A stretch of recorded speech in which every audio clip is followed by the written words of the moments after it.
dipercaya, silahkan adakan tes DNA dan kita akan percaya kalau DNA-nya sesuai dengan DNA orang Arab, sesuai dengan DNA Bani Hashim, sesuai dengan DNA daripada Bani Abi Talib, ayah daripada Sayyidina Ali karramallahu wajhah. Karena apa, saudara-saudara? Hari-hari ini banyak orang yang mengaku-ngaku sebagai cucunya baginda Nabi besar Muhammad, kemudian mereka datang untuk memecah belah umat. Ini sudah sampai kepada titik yang sangat mengkhawatirkan. Ulama selama ini diam. Kenapa? Karena selama ini belum ada indikasi umat Islam terbelah. Kalau dia ngaku cucu Nabi untuk mempersatukan Islam, urusan ngakunya pada cucu Nabi itu urusan dia dengan Allah. Tetapi mempersatukannya itu ada nilai manfaatnya. Kalau dia ngaku cucu Nabi, mengajak orang-orang tiga raksa untuk sholat 5 waktu, mengajak umat Islam untuk berpuasa, mengaku cucu Nabi untuk mendekatkan diri kepada Allah, mengajak umat Islam untuk mendekatkan diri kepada Allah, itu tidak ada bahayanya, kita biarkan. Tapi kalau dia mengaku cucu baginda Nabi, kemudian datang untuk memecah belah umat Islam, maka kita akan uji sampai mana kebenaran bahwa dia cucu Nabi.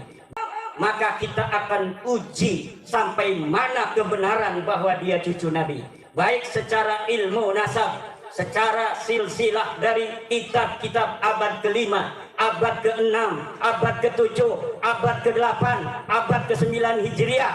Kita jadikan pedoman untuk mengukur keabsahan daripada nasab seseorang yang mengaku sebagai cucunya baginda Nabi. Kalau secara silsilah dari kitab-kitab yang terpercaya, dia terkonfirmasi sebagai cucu baginda Nabi, baru kita percaya dia sebagai cucu baginda Nabi. Apalagi kalau berani tes DNA seperti keturunan daripada Syekh Abdul Qadir Al-Jilani. Tapi kalau orang yang sudah tidak terkonfirmasi sebagai cucunya baginda Nabi, kemudian datang ke umat Islam untuk memecah belah umat Islam, dia mengaku-ngaku cucu Nabi di hadapan publik, ini punya konsekuensi besar terhadap agama Nabi besar Muhammad sallallahu alaihi wasallam. Apalagi dia menjadikan umat Nabi Muhammad dijadikan sebagai budak, bukan diangkat derajatnya, tapi dijadikan sebagai budak-budak manusia, diajak demo yang tidak ada manfaatnya, bukan demi agama, bukan demi Rasulullah, bukan demi apapun yang bermanfaat bagi yang diajak, tetapi hanya demi namanya semata. Maka ini memanfaatkan umat Islam untuk kepentingan pribadi. Para ulama tidak boleh diam lagi. Para ulama harus menyelamatkan umat Muhammad sallallahu alaihi wasallam yang telah diperdekakan oleh Muhammad sallallahu alaihi wasallam. Ulama sebagai pewaris memiliki tanggung jawab untuk menjaga umat Islam ini dari perbudakan manusia. Kalau dia mengaku cucu Nabi di hadapan publik untuk memecah belah, boleh bagi siapa yang mendengarnya untuk datang ke polisi untuk melaporkan dia melakukan kebohongan publik, biar diuji di pengadilan apa betul dia sebagai cucu baginda Nabi besar Muhammad sallallahu alaihi wasallam.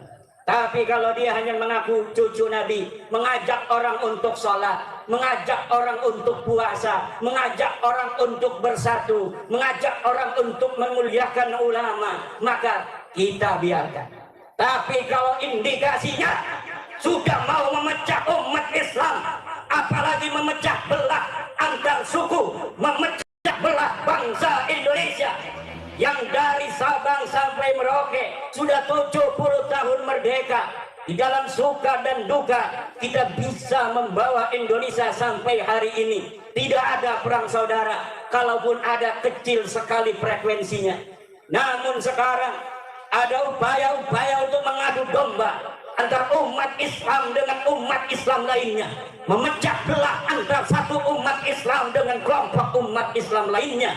Ini tidak boleh dibiarkan oleh para ulama, tidak boleh dibiarkan oleh para santri. Para ulama harus ngomong, para ulama harus bersuara untuk menjaga iman, menjaga persatuan umat Islam Indonesia yang kita cintai, yang bagi seluruh para santri Nahdlatul Ulama mempunyai tanggung jawab besar untuk menjaganya, seperti apa yang diamanahkan oleh Mbah Hasyim Asy'ari, yang diamanahkan oleh ulama-ulama Nahdlatul Ulama, bahwa NKRI ini adalah warisan yang harus dijaga, tidak boleh dipecah belah lagi.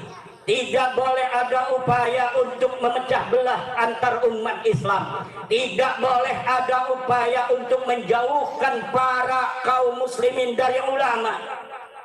Ini indikasi menjauhkan umat Islam dari ulama pun sudah ada, untuk dia mengambil para umat ini untuk dijadikan budak-budaknya, kemudian diajak untuk berdemo, diajak untuk berbuat sesuatu yang dapat mengganggu keamanan dan ketertiban bangsa Indonesia. Tapi Anda tidak akan bisa meruntuhkan kebenaran dari Allah, nggak akan bisa. Silahkan mereka yang sudah melakukan DNA, coba suruh minta ke nagobah yang ada di dunia ini, bisa diisbat nasab dengan DNA-nya dia? Bisa, saudara. Ini ngawur, karena memang tidak ada DNA itu menjadi alat untuk menetapkan nasab. Jauh. Segala sesuatu yang jelas kalau diperdebatkan menjadi nggak jelas. Karena itu Nabi SAW menyatakan, ma dhalla qaumun ba'da hudan illa kanu utul jadal. Tidak ada manusia yang jadi sesat setelah dia tadi itu tahu kebenaran kecuali karena banyak debat. Paham ya? Nanti sholat diperdebatkan, nanti puasa diperdebatkan, nanti hijab diperdebatkan. Dan yang sudah jelas jangan diperdebatkan. Paham ya? Semakin tidak jelas itu namanya syubhat. Syubhat itu orang yang membuat keruh, membuat gaduh. Paham ya? Membuat gaduh. Ya jangan mau dong. Udah bersih, udah jernih dibuat gaduh mau. Gila sudah. Karena itu kesesatan itu terjadi setelah jelas karena banyak debat. Jangan memperdebatkan yang sudah jelas. Percuma. Tambah menjadi sesat, bukan menjadi ini ya. Tapi memang ada orang-orang yang seperti ada dibayar. Ada orang-orang yang memang begitu, ada. Kita nggak menuduh bayaran atau tidak, memang ada orang yang menjadikan hal yang yakin menjadi ragu, bukan mengajarkan keyakinan semakin mantap. Ada begitu. Begini loh, saudara, kalau ada orang yang tidak mengerti masak kemudian dia makanannya nggak enak, itu adalah hal yang biasa, nggak mungkin akan diperdebatkan. Tapi ketika ada orang yang dia tadi itu ngerti masak kemudian masakannya nggak enak, itu berarti ada tujuan, mungkin merusak restorannya itu, pelanggannya supaya nggak laku, supaya tokonya nggak laku. Sama dengan orang awam ngobati orang sakit kemudian kok sampai tambah parah, itu biasa. Tapi kalau orang yang ahli dia mengobati atau operasi sampai mati atau tambah parah, jangan-jangan dia itu adalah malpraktek. Ini menjadi masalah. Itu biasa. Yang merusak ilmu itu orang yang tahu ilmu, yang mempermainkan hukum itu orang ahli hukum. Yang malpraktek itu adalah dokter. Kalau orang bukan malpraktek, orang bodoh di pasar praktek, ya pasiennya yang keliru. Paham ya? Hal biasa itu, hal biasa. Nggak perlu kita bingung ya. Jadi kalau sudah jelas, kenapa harus berdebat? Nih, ini baju apa warnanya? Putih. Ada orang pastikan itu bukan putih, itu coklat atau itu abu-abu. Itu mau bingung. Tinggal kan menyatakan, oh orang ini nggak jelas ini matanya nih. Ternyata matanya yang tidak selesai. Ada apa? Anda ribut sebetulnya, ada apa ribut gitu loh. Nah, orang 7, orang 8 buat apa bingung gitu loh. Nggak ada urusan. Karena itu jangan hanya sibuk dengan itu semuanya, belajar ilmu yang benar. Belajar ilmu yang benar. Ini semuanya akan berlalu. Ini semuanya akan berlalu. Nggak ada membuang waktu lah Anda kalau membahas itu, aja capek nantinya, sayang lah. Ya, sayang. Silahkan. Anda mau berusaha, silahkan sekuat Anda. Dan yang bayar kalau ada bayarnya, silahkan keluarkan banyak duit Anda. Tapi Anda tidak akan bisa meruntuhkan kebenaran dari Allah. Nggak akan bisa. Silahkan. Dan itu bukan hal yang baru. Itu juga dari dulu juga ada. Nggak ada masalah.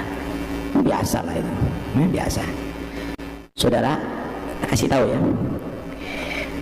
Yang bersaing dengan penjual es sama-sama penjual es. Tidak mungkin penjual bakso. Penjual bakso dengan penjual es bisa kerjasama. Yang bersaing dengan penjual bakso sama-sama penjual bakso. Yang bersaing dai itu sama-sama dainya. Yang bersaing dalam ceramah ya sama-sama penceramahnya. Itu biasa. Ya, itu biasa. Tinggal kamu merasakan mana yang nikmat. Bakso mana yang nikmat? Es mana yang nikmat? Mana yang halal? Mana yang baik? Tinggal kamu yang pilih. Tinggal kamu yang pilih. Monggo silakan. Kalau Anda misalnya senang dengan bakso mercon, monggo. Kalau Anda ingin merasakan bakso misalnya pedas, silahkan. Anda bisa pilih. Tidak ada masalah. Tidak ada masalah. Tetap aja lanjut. Tidak ada lanjut. Biarlah. Tapi tidak mungkin. Wallahu alibun ala amri. Allah pasti menjadikan yang terbenar, yang diridhoi oleh Allah pasti akan itu adalah unggul. Ada orang dia tadi itu terpengaruh, ada orang dia itu mempengaruhi. Paham ya? Ketika menjadi jelas bahwa itu tidak benar, ya orang akan berubah lagi.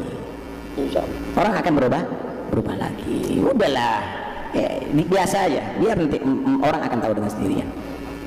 Bohong ditutupi, tambah bohong, lama-lama pendusta ini. Orang akan tahu nanti. Paham ya? Minta ini sudah jelaskan ini, percuma. Sekalipun ulama seluruh dunia berkata apapun, saya tetap ya sudah. Ada apa yang diladeni? Tidak perlu diladeni. Tidak perlu diladeni. Udahlah, kita nggak perlu bicarakan fulan atau fulan. Belajar seperti begini ini membersihkan hati, menenangkan jiwa. Nggak usah urusan itu. Karena itu kalau cari ilmu belajar, jangan di Google, jangan di medsos. Ini kalau cari ruwet ke situ. Tapi kalau mau cari ilmu sini, ngajian sini. Ke sini. Wah, itu doktrin itu. Ya sudah terserah. Ya, saya ngajak yang baik. Ya, itu mau berkatakan doktrin atau apa, ya. Nanti kamu akan menjadi budak-budak. Kita semuanya budak Allah. Ya. Nah, kita